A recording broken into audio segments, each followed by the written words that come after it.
What's going on, folks? Ted from Immersion here, and well, it seems like there might be some credence to that concept of there being a package for over 55s, as guess what? We now have the news that within the next 2 weeks, Jeremy Crawford is also going to resign from Dungeons and Dragons, or at least leave the D&D team. So anyway, if you like this kind of up-to-date news coverage, make sure you subscribe to the channel so you don't miss out on that going forward. There are a couple different articles here, so let's take a look. Or I'm sorry, it's just one article here on Screenrant.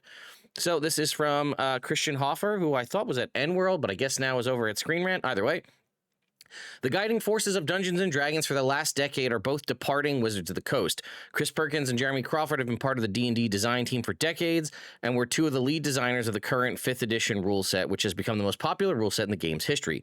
Recently, Perkins became the creative director for Dungeons & Dragons, overseeing the story direction for the settings for both the game and other media, while Crawford became the game director, overseeing the rules of the game.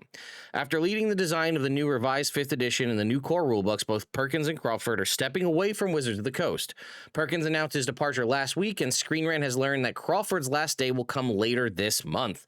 Their departures mark a massive shift for Dungeons & Dragons, as the two were the primary shepherds for the game for over a decade and were the primary faces of the game in various videos, discussing new products and rule changes in official marketing videos. Why Jeremy Crawford and Chris Perkins are leaving Dungeons & Dragons now. Speaking to Screenrant about the pair's departure from the company, Wizards of the Coast VP of Franchise and Product, Dungeons & Dragons, Jess Lanzello, said that this was something that the company had prepared for. Quote, both of them have been working on Dungeons & Dragons for a very long time, Lanzello said. It's been a point of discussion for some time and something that we've been training up everyone for. They feel really good about the teams that they have in place and the legacy that they're passing on. The timing of their departure was also deliberate, as both waited for the newly revised core rulebooks to come out before leaving the D&D team. Quote, they wanted to make sure that the core rulebooks were really successful and that they were setting up all of the future leads for success. That has happened, and they feel really reassured that the folks in place will be able to carry on with the wonderful legacy that they've given us and then bring their own stuff to the table, which they've already been doing. Screenrant also confirmed with Lanzello that both Perkins and Crawford's departures were on their terms and not part of some wider corporate move. It's one of those things where you finished a major keystone creative project and you do ask yourself, okay, do I have the next one in me for right now? Do I want to do something a little bit different, Lanzello said. I think any creative can identify with that. Who will replace Jeremy Crawford and Chris Perkins on the D&D team? No direct replacements were named, but existing team members will have a bigger space at the table. In the immediate future, no one will directly step up and replace Crawford or Perkins. However, Lanzello stated that James Wyatt and Wes Schneider, principal designers who have been part of the D&D team for years, will both have a, quote, bigger place at the table. Lanzello also mentioned that other designers, including Justice Arman, would also be given progressive leadership roles as well. So taking a break from the article right there, I think this is a big win too. I mean, obviously, Jeremy and Chris leaving, obviously people are going to have feelings about that one way or another, but knowing and having watched videos and interviews and been in person and with James Wyatt and Wes Snyder, they both are huge fans and advocates of the game. And a lot of the content there, what they've worked on in the past has been, really quality stuff from years past. Justice is also a fantastic designer and person, someone that I've met multiple times over the years. So this is also very good stuff. It's also bringing in, at least in some aspects, newer blood into this to bring in, to steward the game forward. Although the team is losing a combined 40 plus years of experience with Perkins and Crawford's departure, other members of the teams have stepped up to serve as the project leads of other projects in recent years. Outside the core rulebooks, other designers have been listed as the project lead for all of D&D's releases over the past 2 years. According to Lanzello, the D&D team is shifting to match existing team member strengths. Right now, we have folks in principal and lead roles that are escalating to take on more responsibility, Lanzello said.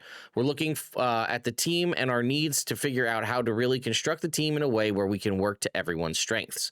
Will the D&D roadmap be affected by Chris Perkins and Jeremy Crawford's departure? Imminent departures will not impact plans for D&D's future.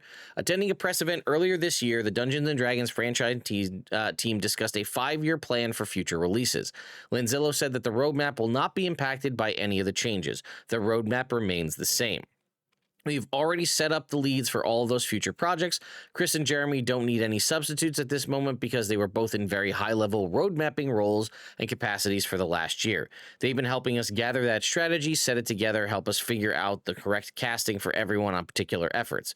We feel really good about it, and we're really happy that they're able to contribute to setting up the plan for the future. Closing the interview, Lanzillo wanted to express her appreciation for all that Crawford and Perkins have brought to Dungeons & Dragons. I joined the team a little over a year ago. Working with Jeremy and Chris has been one of the privileges of my career, Lanzillo said. They are fantastic people, along with just being fantastic creatives. I've learned so much from them, and that goes for the rest of the team. They've just been so generous at sharing their decades of knowledge with us so that we can move forward in this movement and really kind of let other people step forward and bring their cool, new, weird ideas to the table as well. So there you go, folks. The big names, the kind of stewards. Sorry, I'm covered in sheetrock dust, but it is what it is. In Dungeons and Dragons are gone, right? They are leaving. Chris is gone. Jeremy's gone by the end of the month, and then we're all off into new hands, or at least, capable creatives going forward. So I do believe that, we can also talk, maybe Chris Kao was probably just either retired or let go or kind of forced into retirement or whatever it might be because of the shuttering of Project Sigil and that being kind of his main project. So who knows what goes on with that.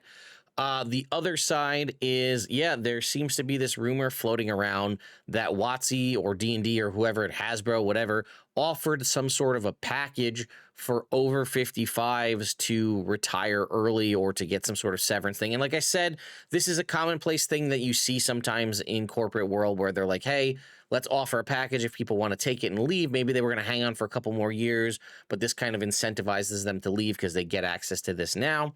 What'll be interesting to know is if this is a Wizards of the Coast only package, if it even exists, or if it's a Hasbro-wide package. I guess if we start to look on the Hasbro side of things and we start to see a lot of more senior folks also leave on the Hasbro side, then it's maybe a company-wide thing, not just a Wizards of the Coast thing.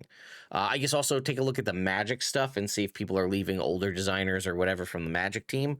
Who knows? But this is, they're leaving apparently on their own term. Also interesting to hear that there was some sort of earlier press event this year that had talked about a 5-year planning release. Your boy would love to get access to these press events so I can give you whatever I can. Unfortunately, I don't control that. I've been on and off different press events with WotC over the years. I've been on certain mailing lists and then off on different ones. All of the folks I used to speak to from the creative team are basically gone. They've all been let go. So I don't know what this looks like for me going forward, if we're going to see access to new releases early or books and things like that going forward. I used to, but like I said, all my contacts are gone. So I'd love to get into this press circuit because I know there are other people that do YouTube contents and stuff that have been on that list. It's just also been sometimes those folks have just been on that list for forever. But yeah, who knows? This is a big shakeup in the world of D&D 5e. Let me know your thoughts and opinions in the comments down below. I'll see you all next time.